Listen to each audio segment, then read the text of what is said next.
Greetings, this is Annie Miraj Kidwai from Vertex, the solution of every need. Welcome everyone. Today, we'll explore the importance of cross-cultural communication in business and how Coca-Cola's expansion into China serves as a powerful example. Effective cross-cultural communication is crucial for global success, and understanding cultural differences can make or break a business venture. Coca-Cola, a globally recognized brand, faced significant challenges when expanding into China due to language and cultural differences. In the early stages of their entry into the Chinese market, Coca-Cola encountered a critical issue with their brand name translation. The original transliteration of Coca-Cola was phonetically similar to Kekau-Kela, which unfortunately translated to bite the wax tadpole in Chinese, a meaning that certainly didn't align with the company's brand image. The direct transliteration led to a miscommunication of the brand's value and identity. It highlighted the need for cultural adaptation in terms of language and local understanding. The initial marketing strategies failed to connect with the Chinese population as they did not consider the cultural nuances of the target market. The company brought various solutions, like the company enlisted local linguists and cultural experts to come up with a new name, Kekokele, which translates to tasty and fun, aligning with the company's global image and resonating positively with the Chinese audience. Coca-Cola adopted localized marketing strategies that appealed to Chinese traditions and values. Their advertisements featured local celebrities, used culturally relevant themes, and aligned with the festivals and cultural practices of China. For instance, during Chinese New Year, Coca-Cola launched campaigns that celebrated family togetherness, a core Chinese value. Coca-Cola ensured that its management and employees were trained in cross-cultural communication. This enabled the company to better understand and interact with their Chinese stakeholders, creating a more effective communication channel between the headquarters and the local teams. Coca-Cola became one of the most successful foreign brands in China today.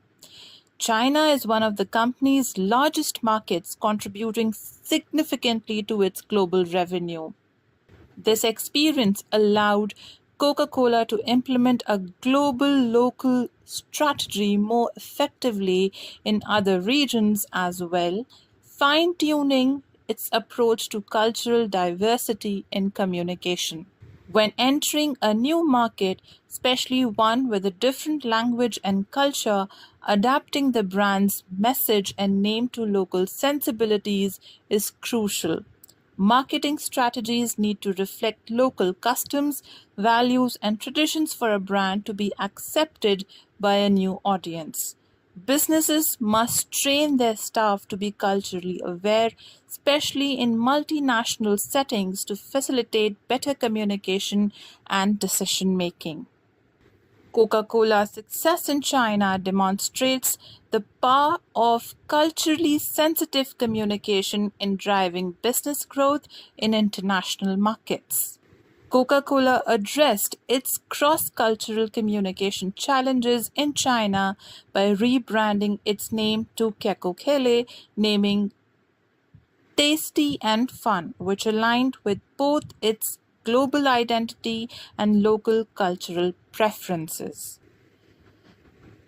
Cross-cultural communication in business refers to the exchange of information and ideas between individuals or groups from different cultural backgrounds. It involves understanding and navigating cultural differences to effectively convey messages, build relationships, and achieve business objectives. This form of communication requires awareness of cultural norms, values, and practices to avoid misunderstandings and foster effective interactions. The classification of cross-cultural communication is as follows. Verbal communication. In verbal communication, there can be language differences and context sensitivity. Variations in language, including direct versus indirect communication styles, can affect understanding and interpretation. It includes not only spoken words, but also written communication, such as emails and reports. High context cultures, example Japan and China, rely on implicit messages and non-verbal cues, whereas low context cultures, example the USA, Germany, prefer explicit and direct communication. 2. Nonverbal communication. Gestures, facial expressions, and posture can vary significantly across culture. For instance, eye contact can be seen as respectful in some cultures and confrontational in others. The use of personal space and physical proximity during interactions can differ. Some cultures are comfortable with close contact, while others prefer more distance. Paralinguistic elements, variations in tone, pitch, and speech rate can convey different meanings in various cultures. What is considered a friendly tone in one culture might be perceived as overly familiar or disrespectful in another. The use and interpretation of silence during conversations can vary. In some cultures, silence is a sign of respect or contemplation, while in others it may indicate discomfort or disagreement. Cultural norms and etiquette. Different cultures have specific ways of greeting and saying goodbye, such as bowing, handshakes, or cheek kissing. Understanding these norms helps build rapport.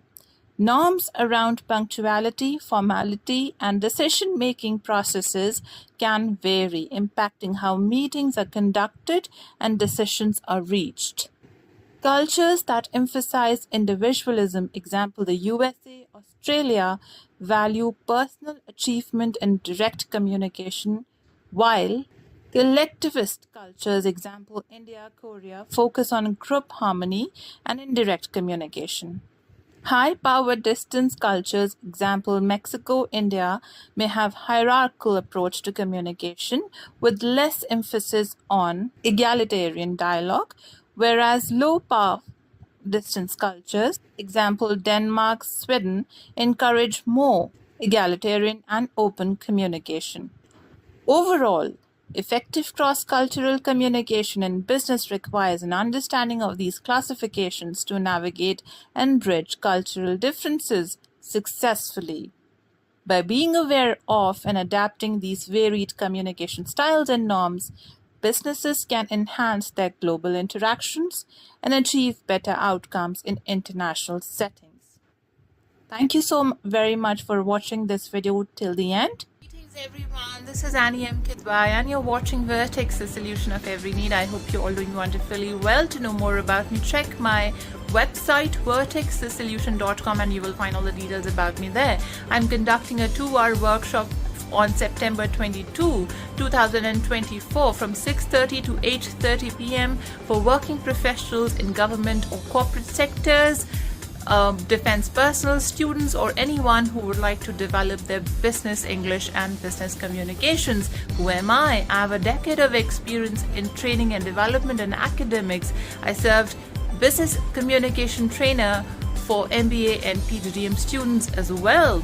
I've trained educational leaders like school principals, teachers, corporate employees, government employees like SDOs, and clerical staff on business communications for improving their correspondence and as well as gestures in business.